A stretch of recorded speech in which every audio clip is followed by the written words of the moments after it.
Hey, good morning and welcome to Coffee Talks. Um, for those of you joining who may not have met me, my name is Angie Horn and I am the owner of a small forest and farm school in Austin, Arkansas. And I've lost my coffee. Hang on.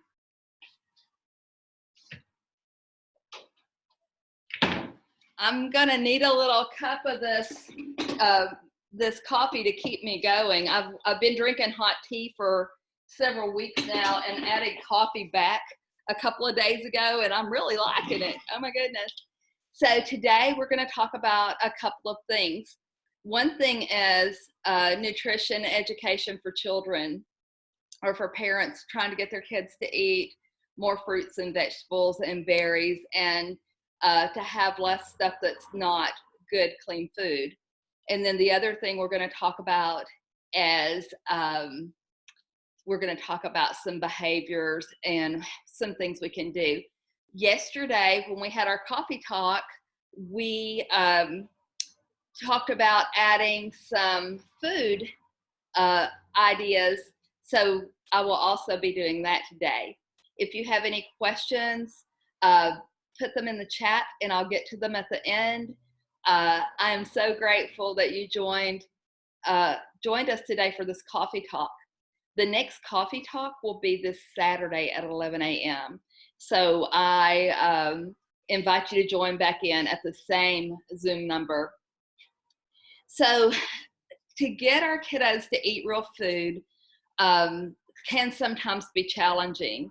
And things are a little different right now. Your life looks a little different right now. So you may not be used to feeding your children at home 3 times a day. They may go into a daycare system.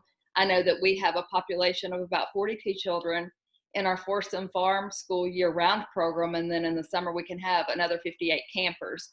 So we take care of 2 snacks and a lunch here during our daytime. So one of the things that concerns families a lot is they worry about their children wanting to eat candy and cookies and chips and pretzels instead of eating food that is nutritious and will help their brain and body grow. So I'm going to give some ideas about that. So one thing that we've done in our family and that we do at the Forest and Farm School is instead of referring to things as junk food or just things that we don't want, we just call it play food. So we talk about the value of fruits, vegetables, and berries in our life and other protein sources and grain sources. And then I don't talk a lot about adding dairy in because for me it's very inflammatory and it also cause, I'm going to shut this window, some digestive issues for me, and I know it does for a lot of other people. So I tend to use a dairy alternative, and there are so many out there these days. So what we do is we just call foods like chips, cookies, candy, we call that play food. And one of the ways that we handle it is we just go ahead and let them have some. It takes away the novelty. So if your child says, hey, I want a cookie, I want some candy, say, oh, okay, I'm going to add that to your plate at lunchtime, or I'm going to add that to your plate at dinner time. We do this with Astrid. She's 3, and she just accepts that as the answer. For snack time, we always offer something of nutritional value, such as some blueberries or raspberries or sliced strawberries or sliced up grapes. And she likes some cheese alternatives. Her mother can't have dairy, so that's just what they use in their family. So we'll offer those things to her. She loves cashews.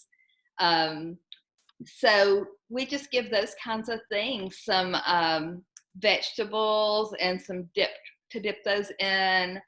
And then if she says, well, I really wanted some candy, I really wanted a cookie, then we will say, oh, let's add that to your plate at lunchtime. And then we make sure we put that on her plate, a small portion. So we buy the smaller size cookies or a small piece of candy Or if she's wanting some kind of chip or something, just add a couple of those to her plate. And we don't care when she eats them. She can eat them first. They're all going to the same place, but she gets them. The mystery's gone, the novelty's gone, and she's just getting them. And soon there are often meals that she doesn't ask for any of those things because she knows that she can have them. Let's see, what else? Be sure when you're talking about food with your young children or even your older children that you talk about how we use food for fuel so we can think and process, and so our body can grow and we can have the energy to play. Another thing is often children want to hop down from the table, and we really encourage family style meals. We do them here at the school as well. And so our teachers sit down with the children and add their own food to the variety, and so there's healthy conversations, engaging conversations going on, free of distraction while the children eat. But if someone is trying to hop down to go play or just piddling around, we always prompt them and say, take what you need. The next time we eat is going to be snacks. So we're going to lay down to rest here in about an hour. And then after you rest, we're going to have another snack. And they can decide if they want to. We don't say it over and over again. We say it once. And then if they start saying they're hungry while they're laying down for a rest, or before we lay down for the rest, we say, oh, yeah, I bet your tummy's really growling. We do it with kindness. And we say, well, we're going to eat again at snack. Make sure you take what you need at snack time to get your belly full. And pretty soon they understand that that's what we require or what we accept, and they're willing to do that. Another thing that we do in our family, and we do it at the school often too, to bridge the gap between what we eat and what we should be eating, I have some plant-based chewables. These plant-based foods come with a food label, not a supplement label, so they actually are food. If you live in a state that doesn't have sales tax on food, you don't pay sales tax on these gummies. We also have a mission to get more whole food into school-age children.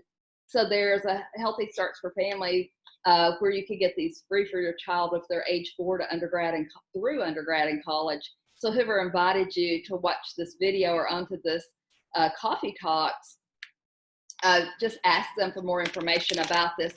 It is simply plants that are gathered up. They're ground into a powder, the sugar, salt, water taken out, put into a capsule. So pure plant food. It's not juiced, it's pulverized, seed, peeling off in the leaves, the whole plant. And it's just good, clean food. We do add back in some plant sugar for the chewables and a little tapioca to hold them together. One other thing that we use here at the school and in our family is this shake mix that has 17 different vegetables in it. Often the ones that I do not add to my shopping cart when I'm out shopping, such as beet sprouts, alfalfa sprouts, organic quinoa, organic amaranth, pumpkin, pomegranate, those things that I don't put in my everyday shopping cart or on my plate. And I usually consume 2 of these a day. The kids at the farm love them. My grandbaby girl, ever since she could reach for the shaker bottle, has wrestled it out of my arm and drank what she could. She loves these. They're very, very tasty. Also, a lot of times if I don't want a whole shake, I'll just put this plant powder in a bowl and add a little bit of almond or cashew milk and make it into a pudding. It tastes more like brownie batter to me. So it's really good, and it's just chock full of 17 vegetables. It has 13 grams of protein and 8 grams of fiber. So it also helps with bowel issues if your children or you are having trouble going potty. It's really good. And then one last thing is an omega. It's made from the food source that plants eat. So we skip the fish and we have omega-3, 5, 6, 7, and 9 that is purely plant-based, no fishy aftertaste. So those are some really good resources that we use at the farm and in our private lives. Now let's move on to behaviors. Well, before we move to behaviors, let me see if I can share my screen and get to our plant-based, or not even just plant-based, but some good healthy meal choices for children. Let's see.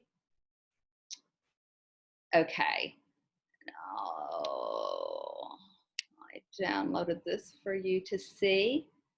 Some meal ideas. This is Jennifer Anderson's stuff. I shared a link yesterday where she is on Instagram, and Blair, my daughter-in-law, shared this link with me. So you can see how delicious and appealing these little meals are. And so for breakfast, a purple blueberry smoothie. For morning, freezer high protein French toast sticks with fruit. For lunch, sunflower seed butter and jelly sandwich with fruits and veggies. Afternoon snack, and I would use a cheese alternative, crackers, veggies, and fruit. And then spaghetti with meatballs and veggies for dinner. And in our smoothie, it is so, in fact, there's a smoothie, there's a complete recipe book that has all kinds of treats that I will add into my Wild Roots group. If you're not a part of that, ask to join it. I'll share that recipe book in there.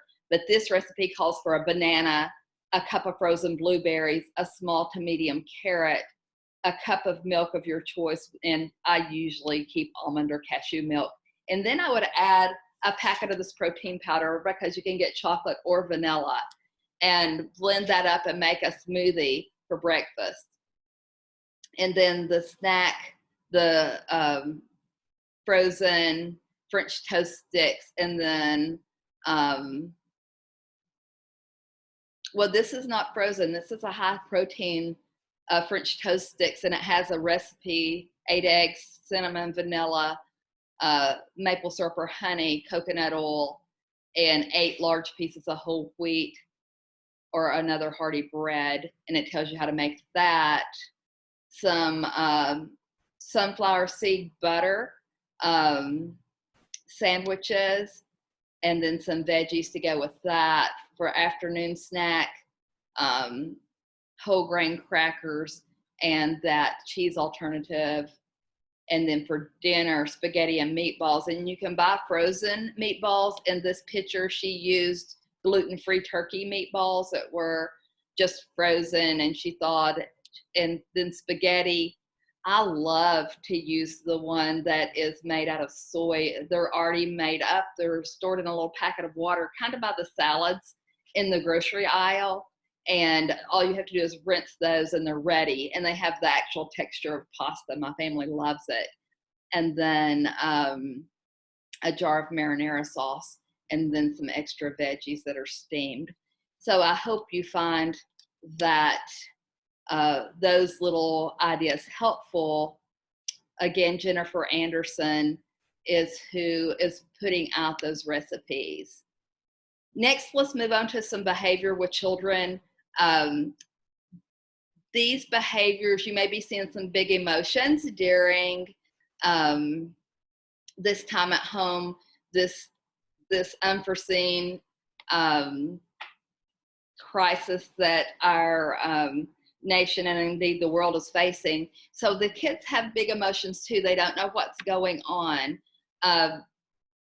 For example, last fall, when we were sending children to kindergarten, our school family is very close. So the younger children were missing our kindergartners, and they asked where they were. And we said, well, they went to kindergarten. Well, then these questions started coming up. Does it hurt? What is kindergarten? Are they going to come back? And so when I relate that to what's going on now, where children might not be seeing grandparents, cousins, their school families, their friends and neighbors, they're not going to their dance lessons or to t-ball or baseball, they may have some big emotions because they really don't understand, and they may also be picking up on some of the language and fear that you have surrounding the economic disaster that has impacted so many because of this crisis. So some things we do here at the Forest and Farm School is we take a deep breath. There's a couple of ways to do it for young children.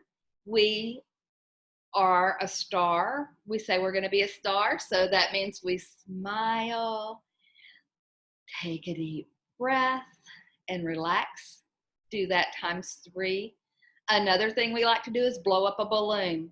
So it goes like this.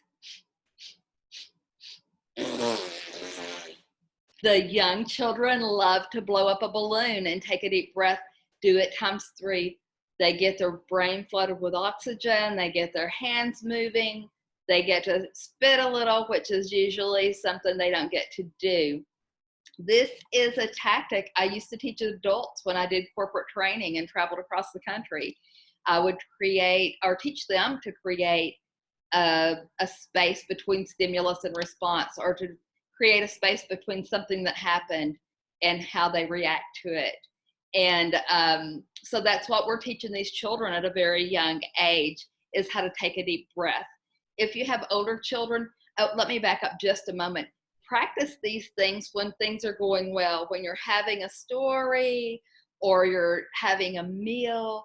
Think of some ideas or times to introduce these little take a deep breath times, so that when your children need them, they're already used to them.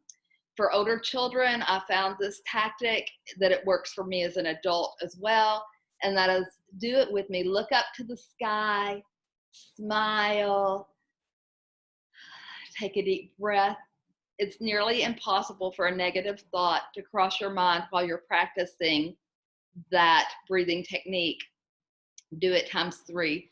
And then when everyone is calm, you can introduce in the concept that you're trying to teach to show the children a better way, or to tell them what you require or what you need. Another thing is you can create a safe place. So if your children are hitting or pushing or just whining or they're screaming, you can say, I don't feel safe. So let's take a few deep breaths and relax. If they don't want to take a deep breath with you, just go ahead and practice it yourself. And if they're standing in front of you, our brain has what is called mirror neurons, and they will begin to pick up on that calm. Or pull them into your lap in a loving hug. Their back may be to you, but they will feel you taking those deep breaths and help them relax so they can receive information. If they continue to do the thing that you asked them not to do, then one thing that you can do is you can have them go to the safe place, and you can say it like this. Hey, I want you to go to the safe place, and you can introduce the safe place at a time when things are going okay. This isn't a play place. This is a safe place. It's not punitive. It's not a timeout, but it's a place where they can go and get their composure. These concepts and ideas I use in our school program, in our Forest and Farm School, and I use them and taught them and shared them with my son Zach and his wife Blair to use with Astrid. And so these concepts are developed by Dr. Becky Bailey. They're called Conscious Discipline. And you can just go to consciousdiscipline.com. There's a lot of free resources there. You can also go to YouTube and find Dr. Becky Bailey and Conscious Discipline for more ideas. But in our safe place, we try to have natural looking pictures of peaceful things, peaceful, sweet farm animal babies. We have a mirror there so they can see their face and start naming those emotions, like sad or happy or angry or frustrated or scared. Those are some of the emotions that they can learn to identify. Now, Dr. Brene Brown, some of you may have heard of her. She does a lot of corporate development, and it's around emotions. And she says that most adults only know to identify three, and that's happy, sad, and really mad. But our children here at the Forest Farm School, and then you can have these as well, they learn to identify at a very young age, 8, of these emotions, so they can tell you how they're feeling.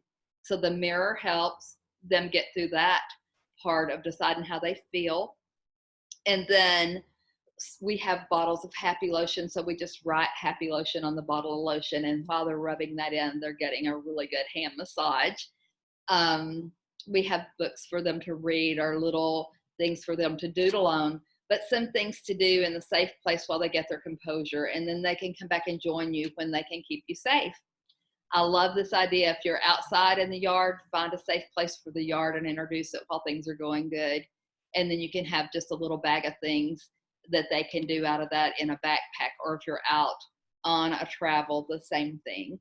And it's things that they don't already have at their disposal that are kind of unique. In our backpack one that we take out on the nature walk, we often have a whistle in there, or an actual balloon to blow up, depending on the age of the children, and if those are safe props.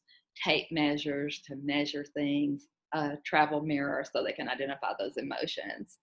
So I hope these concepts are helpful to you. Another thing that is going on with these big emotions is they often want things and want them right now. And they're just as important to them and cause just as much of an upset or crisis as you might experience in a car wreck.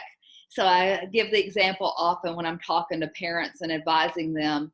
I will say, let's pretend and make up the scenario where you are just involved in a very serious car accident, and you know there could be someone really injured, and I walk up and I know you, and I know you've been wanting so desperately to go on a trip to Hawaii and take your family, including your mom and dad, and I have just gotten this really huge bonus, so I want to share it and bless someone. So I see you and walk up and say, hey, I wanted to tell you I got it taken care of with your boss and your husband's boss and with your mom and dad. I'm going to pay all your bills. I'm going to buy you an airline ticket. I'm going to pay for all your food and any excursions you want to do while you're in Hawaii. So this is all for you right now. But your brain is in such a jumble from the cortisol rush because of the strain that you can't receive any of that information. You are going to push me away and say, hey, I got to see if everyone's safe in this wreck. And that's what your brain is on. And your children feel that same way if someone has taken their Play-Doh, or if they're not ready to go down for a rest or ready to sit down at a meal or transition from one thing to the next, or they just broke their favorite toy, or their brother or sister called them a name. Their brain is in that same crisis. So to implement these breathing skills, to have a safe place, you can join them in the safe place. We often do here at the Forest and Farm School, to help them get to a state of composure so their brain's ready to receive information. Another thing I like to do is talk about nutrition and behavior connected. We know that when children eat sugar or dyes, that they get hyper, they act kind of crazy, and sometimes we don't really know why. And so I wanted to share that with you. When you feed yourself a diet of real food, then you have a levelized energy that is distributed throughout the day, and you continue to have your meals or snacks. You have that levelized energy. But if you eat or drink a lot of sugar, or eat a lot of things that are carbs that convert to sugar in your body, or you feed those to your children, you might get a quick energy uptake, but it burns very quickly. So you don't have the resources to make good decisions. Instead of going to your frontal cortex, where you can make good decisions if you've got a good energy flow through the day, your brain or your child's brain goes back to your brain stem, and that's survival mode. In that survival mode, we know that people either um, they freeze, they flee, or they fight. Fight, flight, or freeze. So they come up boxing, they take off running for you, or they freeze and they're looking up smiling and you're really mad because they're smiling and you're in the heat of this moment. But the research has shown in all of these techniques with behavior in this food that I introduced you to that we use to bridge the gap, these resources are scientifically research based to help the decision part of your brain, the flow and level of amount of energy that goes to your brain to make good decisions. So sometimes we might sugar these kids up either with chips or direct sugar sources and then expect a behavior that they're not even capable of delivering. So I'm so glad that you joined us today for this coffee talk. If someone invited you to join us for this coffee talk and you have any questions about the resources I've provided, ask them and we will get you the resources. I wish you well, and I know that you're going to make it a great day.